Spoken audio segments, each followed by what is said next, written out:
How's everybody doing this evening? Yeah, I want to talk tonight a little bit about this a $5.7 billion domain or $5.7 billion redirect. If you don't know what a redirect is, it's if you go to a domain and it actually takes you to another domain or another web address. And the domain I'm talking about is broadcast.com. Broadcast.com. If you're not familiar with broadcast.com, it's Mark Cuban's old company.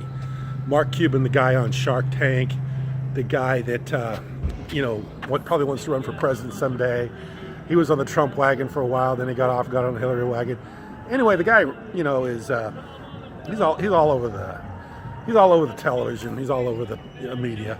But anyway, this guy, I'd like to tell his story a little bit. I don't know how many people know about it, but Mark Cuban is is the luckiest man in the history of the world financially. I mean, you couldn't be luckier than Mark Cuban. The Mark Cuban story with broadcast.com just really is the epitome of how things can go crazy and how absolute hysteria can take place when the conditions are correct. And that's what happened with Mark Cuban. The company broadcast.com, or AudioNet as it was originally known, wasn't even started by Cuban. It was started by some other guy by the name of Cameron Jayab. And what he did is was broadcasting different sports events over satellite radio. And, just a way of, just wasn't like an earth-shaking idea or anything like that. But it was just a way to, I guess he was interested in sports and he wanted to broadcast certain sporting events. Thought it was a good idea. Was able to do it, did it on the radio. And then later started doing it on the internet. And that's when Cuban got involved because of this attorney friend that Cuban went to school with by the name of Todd Wagner. They got involved with Cuban. I think Cuban put like $10,000 into the idea. It wasn't even his idea, but he put $10,000. Well, what they were able to do is get a few sporting schools, a few events that they were able to broadcast over the internet. But they did it in the days when you had 28K modems and it wasn't streaming. It was just like you get a little bit and then it stopped. You get a little bit, you stop. Get a little bit, like you're on a real poor connection, like watching a YouTube video with a real bad connection where you just you just don't get this steady stream. It breaks. So anyway, that's what broadcast.com was. It was this really ineffective way of listening to sporting events over the internet. And really what their idea was, bring radio to the internet, which is like bringing horse and buggy to the car. It made no sense, and it was a really stupid idea because it didn't work. And that's Mark Cuban's company, broadcast.com. Yahoo buys the company out of a fit of absolute insanity. In fact, I think Fortune magazine calls it one of the worst purchases of all time. They buy it for $5.7 billion in stock.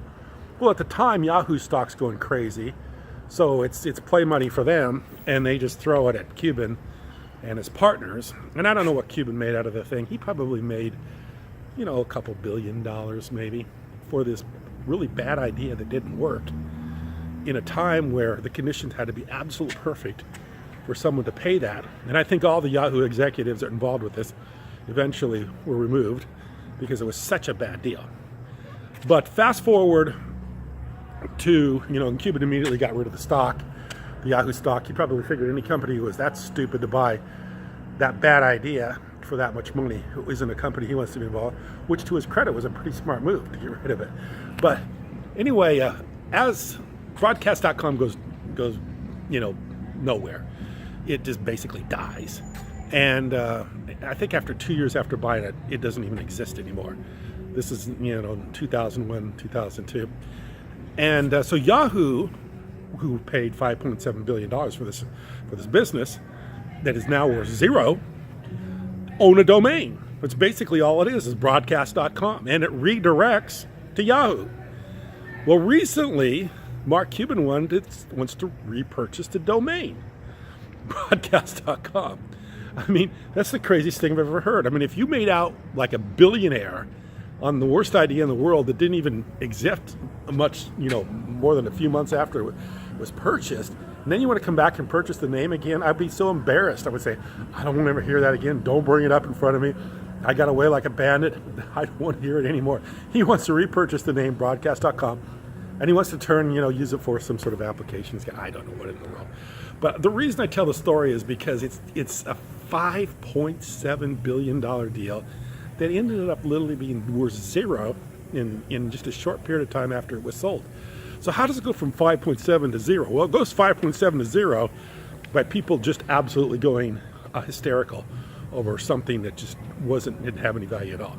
And the irony of this whole thing is that Cuban now becomes the guru. He's on Shark Tank, and he's looking at the poor people coming in, or the people that come in that have the ideas that are coming in, hoping to get a little traction. Someone that's hoping to catch his ear and maybe he throws a few dollars at him investment wise. I don't know how Shark Tank works. I don't even watch his show, but he's sitting here being the judge of these deals. The guy that deal never worked. The guys that his deal was absolutely nothing, ends up being the guru that is judge and jury over other people's ideas. So anyway, I always thought that was kind of funny. But Cuban was to repurchase the name broadcast.com. And just for the hell of it, just go to go to your web browser and type in broadcast, BROADCAST.com, and see where you go. I doesn't even redirect anymore. But there you go. $5.7 billion domain, doesn't go anywhere and is worthless, but yet, Mark Cuban wants to purchase it back. I mean, the funniest story ever. Not only a funny story, a story people should pay attention to, because it just shows you how crazy things can get. Broadcast.com. So anyway, I appreciate you watching. Thank you.